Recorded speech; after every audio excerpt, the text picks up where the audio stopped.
Gloire à Dieu.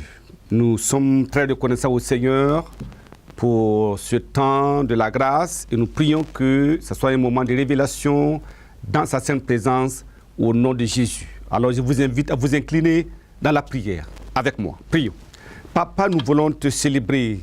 Merci pour ta grâce suffisante. Merci pour tes plans pour chacun des téléspectateurs en ce moment.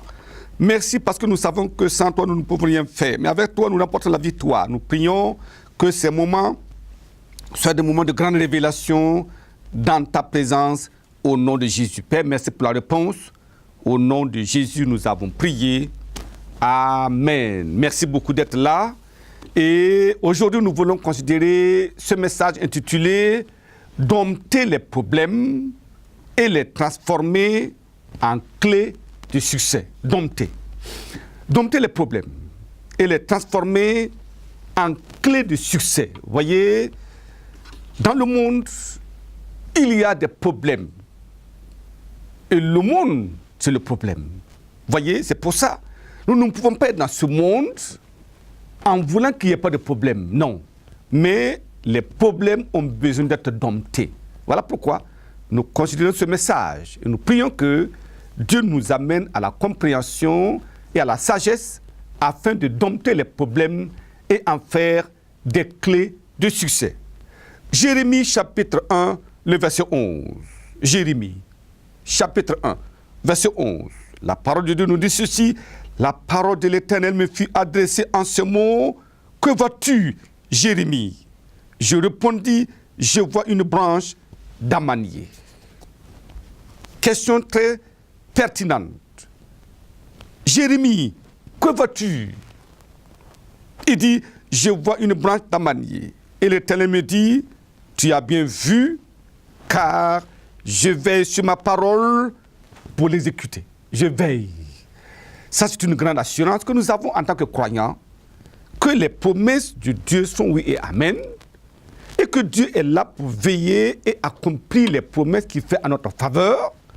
S'il en est ainsi, pourquoi alors s'inquiéter, puisque celui qui a le contrôle de l'univers est avec nous? Mais il y a des gens qui ne voient que des problèmes et des montagnes inamovibles partout. Et partout, à l'université, il voit des problèmes.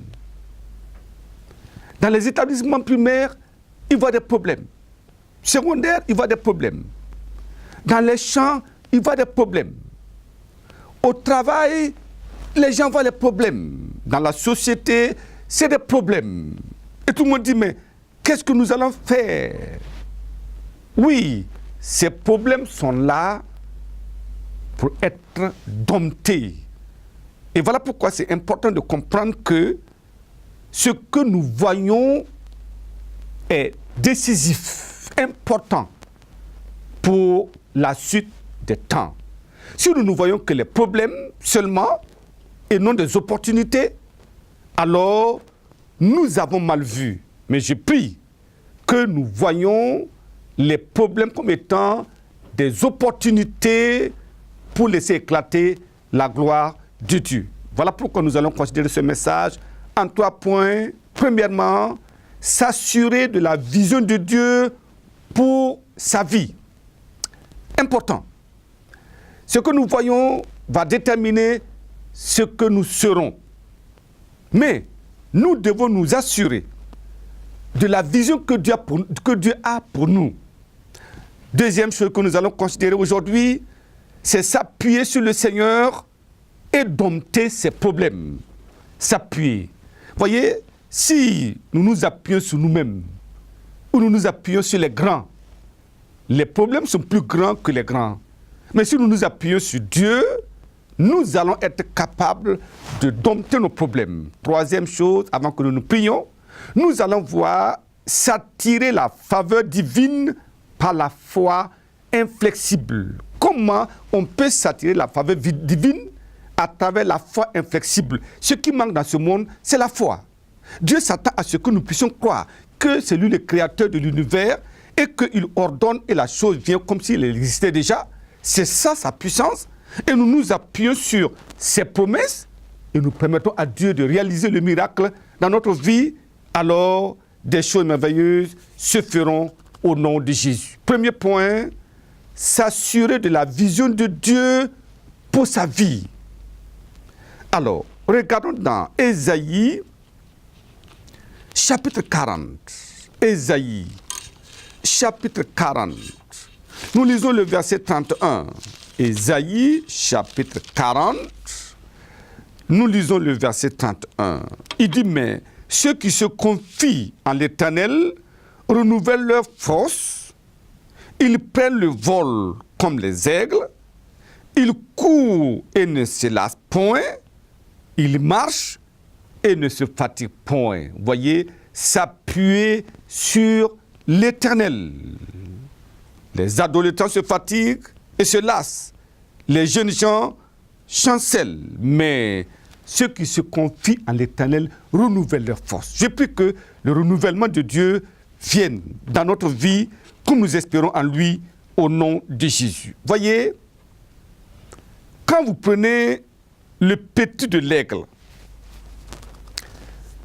dans le nid, sur les rochers, le petit voit la maman aigle s'élancer et fendre l'air. Alors, ce petit finit par dire, mais ça c'est ma vocation. Un jour viendra où moi aussi, je vais fendre les airs et aller en haut, comme ma maman aigle est en train de faire. Ça, c'est la vision. Il faut que nous voyions les choses comme cela. Et quand nous voyons ça, automatiquement, nous savons que les problèmes de maintenant, là, ont la solution parce que Dieu va intervenir forcément. Voyez, Joseph eut un songe à 2 reprises. Il était persuadé que Dieu lui donnait la domination. Voyons un peu rapidement. Genèse chapitre 37. Genèse chapitre 37. Nous lisons le verset 5. Joseph eut un songe et il le raconta à ses frères qui le haïrent encore davantage. Il leur dit, écoutez donc ce songe que j'ai eu. Nous étions alliés des gerbes au milieu des champs et voici ma gerbe se leva et se tint debout et vos herbes l'entourèrent et se prosternèrent devant elle. Alléluia. Voyez, ça c'est un songe très significatif. Et le songe a été répété, confirmé à 2 reprises. Regardons le verset 9. Il y eut encore un autre songe et il le raconta à ses frères. Il dit, j'ai eu encore un songe et voici le soleil et la lune et 11 étoiles se prosternaient devant moi. Ça, c'était extraordinaire. Le père et le père. Il le raconta à son père et à ses frères. Et son père le réprimanda. Vous savez, le plan de Dieu, c'est le plan de Dieu. Les gens ne comprennent pas que Dieu n'a pas besoin de conseil de quelqu'un pour établir son plan dans la vie d'un individu, d'une personne. Dieu a donné la vision. Le père et la mère et les 11 frères doivent se prosterner devant Joseph. C'est la vision de Dieu. Il n'y a pas de réprimande. Il n'y a pas de haine. Il n'y a pas de colère. Voyez, ça c'était clair. Alors, nous devons savoir, votre vie ne dépend pas de ce que les autres pensent de vous, mais de ce que Dieu dit de vous. Alléluia. Ça c'est clair. Quand Dieu dit tu seras grand, il n'y a rien à faire. Aucun combat ne peut empêcher que tu sois grand. C'est cela. Les gens vont chercher à te nuire, à te créer des problèmes, mais c'est en vain parce que la vision de Dieu s'accomplira certainement. Daniel, dans sa relation avec Dieu, savait que la pureté était incontournable pour réaliser le surnaturel avec Dieu. Il était certain. Donc, ça, c'est une vision qu'il avait. Alors, la question, quelle est votre vision pour votre vie. Nous devons regarder, une nouvelle année a commencé. Quelle est la vision que j'ai pour ma vie? C'est important. Grappiller le sol comme les poussins ou fendre les airs et habiter sur le sommet des rochers. L'aigle doit choisir. Nous aussi, nous devons choisir. Si nous choisissons, l'élévation viendra, la grâce de Dieu nous surprendra au nom de Jésus. Deuxième point, s'appuyer sur le Seigneur et dompter les problèmes. Il arrivera un moment où les problèmes deviennent obligatoires. Dans la vie d'un homme, pour être aguerri, il faut que les problèmes l'assaillent et qu'il puisse faire bouger ses muscles afin de pouvoir dompter les problèmes. Alors, voyez, ce terreau-là, c'est important de revenir sur ce temps. Et dit le temps est arrivé et le développement des muscles spirituels devient une nécessité absolue. La maman aigle prend son petit en ce moment parce qu'il regarde, il commence à pousser des ailes. Mais il est faible. Il essaie de battre l'air, mais il ne peut rien faire. Mais la maman commence à dire, maintenant, c'est le temps pour l'aiglon, le petit de l'aigle. Mon petit, c'est le temps pour toi de commencer à affronter les problèmes. Qu'est-ce qu'il fait? La maman se lance dans les airs avec le petit, en le mettant sur le dos. Et très loin là-bas, elle se renverse et le petit est lâché. Il n'a jamais volé, il ne sait pas ce que c'est, mais il a un choix à faire, soit fermer ses ailes et tomber comme un caillou, soit battre l'air avec ses ailes fragiles et s'efforcer de dompter le vide. C'est comme cela que la maman aigle va faire exercer la foi à ce aiglon. Et c'est important. Alors, ce que l'aiglon ne sait pas, c'est que la maman veille. Et au moment opportun, alors, elle va intervenir. Elle va le repêcher. Que s'est-il passé? En ce moment-là, lorsque l'aiglon commence à battre l'aile, en criant, la maman aigle attend. Et l'aiglon tombe. À un moment donné, la maman aigle vient en dessous et reprend l'aiglon sur le dos et remonte sur le rocher. Cet exercice va se répéter. À un moment donné, alléluia, lorsque ce aiglon commence à battre les ailes, à un moment donné, le petit commence à savoir que mais je commence à voir le plumage assez fort, je commence à avoir des muscles dans mes ailes, et alors il commence à battre et il fend l'air et il est parti. Mais il a fallu de l'exercice. Et c'est comme ça que nous avons besoin de savoir. Nous avons besoin que nos muscles spirituels soient formés. C'est important. Voyez, les jeunes de vision ne meurent pas avant la réalisation de celle-ci. Quand vous avez la vision, que vous soyez jeune, grand, vieux, peu importe, alors votre vision ne peut pas mourir. Vous ne pouvez pas mourir avant que ces visions ne soient réalisées. Joseph savait que la maltraitance de ses frères ne pouvait pas détruire la vision de Dieu dans sa vie. C'est pour cela, à cœur joie, il était là et il ne se plaignait pas.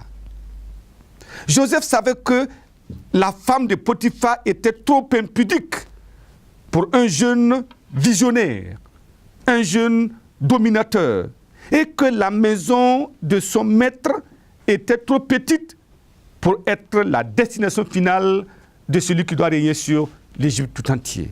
C'est comme cela. Les problèmes que tu pourrais avoir, que vous pourrez rencontrer partout, sur votre chemin, au lieu de travail, dans la famille, à l'université, à l'école, n'importe où, il y aurait ces problèmes-là. Mais ces problèmes sont destinés à te propulser, à vous propulser pour réaliser des exploits inédits avec Dieu. J'ai pu que Dieu nous aide à comprendre cela et les problèmes seront domptés au nom de Jésus. Cela nous amène à notre troisième point, s'attirer la faveur divine par la foi inébranlable. Il y a des moments, nous regardons à gauche, à droite, par devant, par derrière, pas d'échappatoire. Qu'est-ce qu'on fait? Alléluia. Et c'est là aussi la différence entre ceux qui ont la foi. La foi, c'est croire que Dieu va réaliser l'impossible par sa puissance. La foi, c'est dire, mon Dieu m'a fait la promesse, je ne mourrai pas avant la réalisation de la promesse de Dieu. Et c'est comme ça. Et je prie que nous puissions saisir cette vision et marcher avec Dieu. Vous savez, quand nous marchons avec Dieu, de grandes choses se passeront.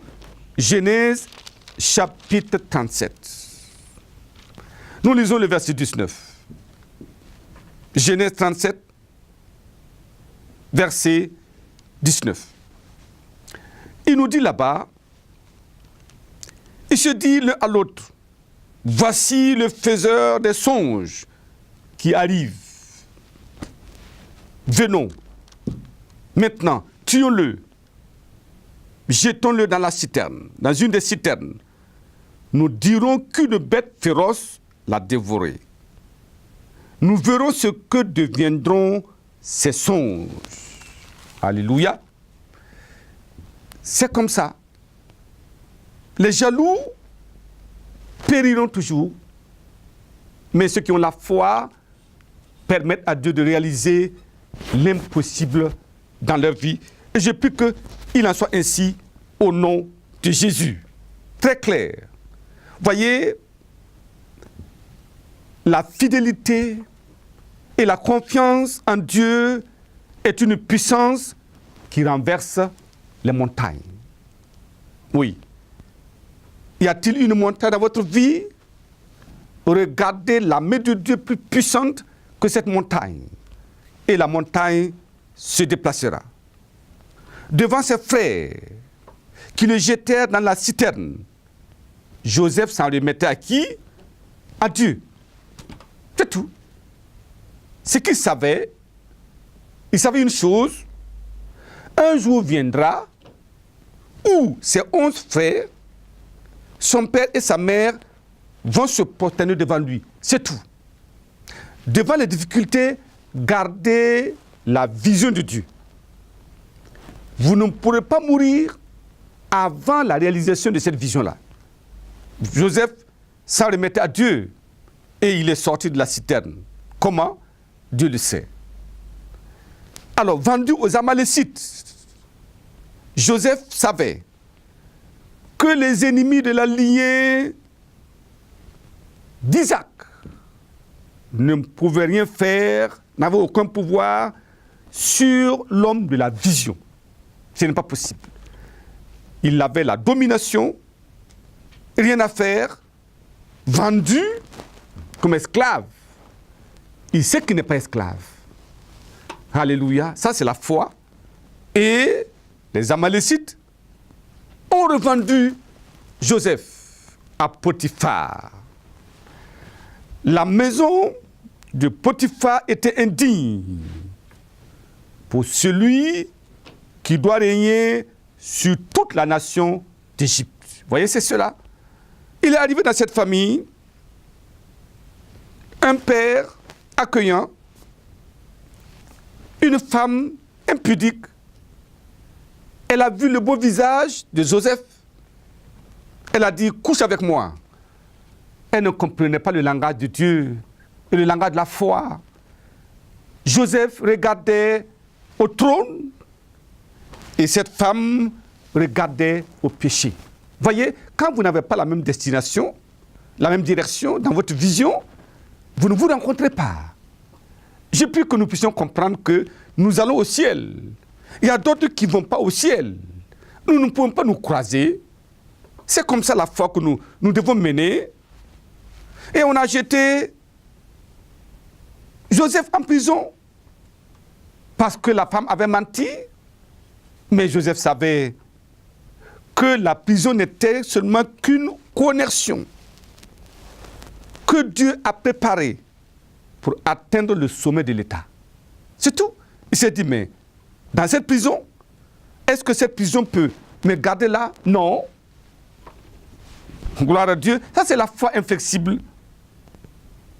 Et le jour arriva. Votre jour arrivera. Mais vous devez l'attendre.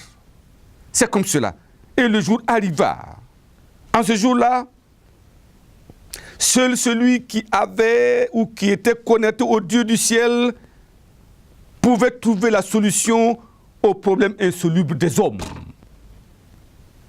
Ce roi, Pharaon, appelait ses mages, ses dignitaires, il appelait tous ses sages, il dit, voilà le songe que j'ai eu. Expliquez-moi. Personne ne pouvait répondre à Pharaon. Alléluia. Et le temps était arrivé maintenant. Regardons dans Genèse, chapitre 41, le verset 8. Genèse 41, le verset 8. Le matin, Pharaon eut l'esprit agité et il fit appeler tous ses magiciens et tous les sages de l'Égypte. Il leur raconta ses songes. Mais personne ne put lui expliquer à Pharaon. Personne ne put les expliquer. Il n'y avait personne en ce temps-là. Alors le chef des Géchansons prit la parole et dit à Pharaon, je vais rappeler aujourd'hui le souvenir de ma faute. Alléluia. Maintenant, cet homme a commencé à dire des choses extraordinaires parce que dans la prison, Joseph avait donné une révélation. Et c'était lui seul qui était capable de comprendre cela. Alors il arriverait un temps où les gens vont se rappeler de vous. Alléluia. Parce que la différence est grande.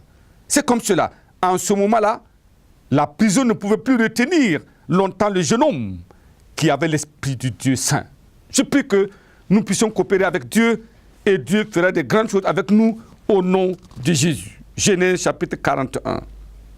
Quand nous comprenons cela, nous aurons la conviction que Dieu nous amène aussi loin que possible. Verset 39. Il dit, et Pharaon dit à Joseph, puisque Dieu t'a fait connaître toutes ces choses, il n'y a personne qui soit aussi intelligent et aussi sage que toi. Je t'établis sur ma maison, sur tout mon peuple, et tout mon peuple t'obéira à tes ordres. Le trône seul m'élèvera au-dessus de toi. Alléluia. Pharaon dit à Joseph, vois, je te donne le commandement de tout le pays d'Égypte. Voilà comment, à travers la foi, on dompte les problèmes. J'ai pris que nous puissions regarder à la vision de Dieu, à la grandeur de Dieu, à la puissance de Dieu et à la promesse de Dieu, nous tenir sur les promesses et dompter nos problèmes et arriver là où Dieu nous destine au nom de Jésus. Cette année, nous allons aller très loin avec Dieu. Cette année, à travers la foi inflexible, des choses incroyables vont se réaliser et les gens diront, mais comment a-t-il pu, comment a-t-elle pu? Il en sera ainsi au nom de Jésus. Si vous y croyez, baissons la tête pour la prière. Dieu nous y amènera au nom de Jésus. Prions ensemble. Papa, merci pour les téléspectateurs. Merci parce que nous savons que, en tant que tes enfants, tu nous as appelés à dompter nos problèmes. Et en les domptant, ils deviennent la clé du succès. Je prie pour les élèves, pour les étudiants, je prie pour les apprenants, qu'ils comprennent qu'il y a la possibilité de dompter les problèmes. Et comme ils vont les dompter maintenant, accorde-leur un plein succès au nom de Jésus. Je prie pour les travailleurs, je prie pour les entrepreneurs, je prie pour tous ceux-là qui entreprennent quelque chose, que ces problèmes qui sont là peuvent être domptés. et comme ils vont les dompter, que la clé du succès leur soit donnée au nom de Jésus. Je prie pour les frères et les sœurs en Christ qui, devant eux, des problèmes s'érigent. Je prie que la foi inflexible en un Dieu qui ne connaît pas d'impossibilité fasse en sorte que ces problèmes soient domptés et que tu les hisses maintenant à ce niveau élevé au nom de Jésus. Père, merci parce que je sais que tu le fais. Toute montagne de maladies, de problèmes vont s'évacuer, disparaître et la joie sera grande au cours de cette année au nom de Jésus. Père, merci pour la réponse. Au nom de Jésus, nous avons prié. Amen. Amen. Que Dieu nous bénisse abondamment.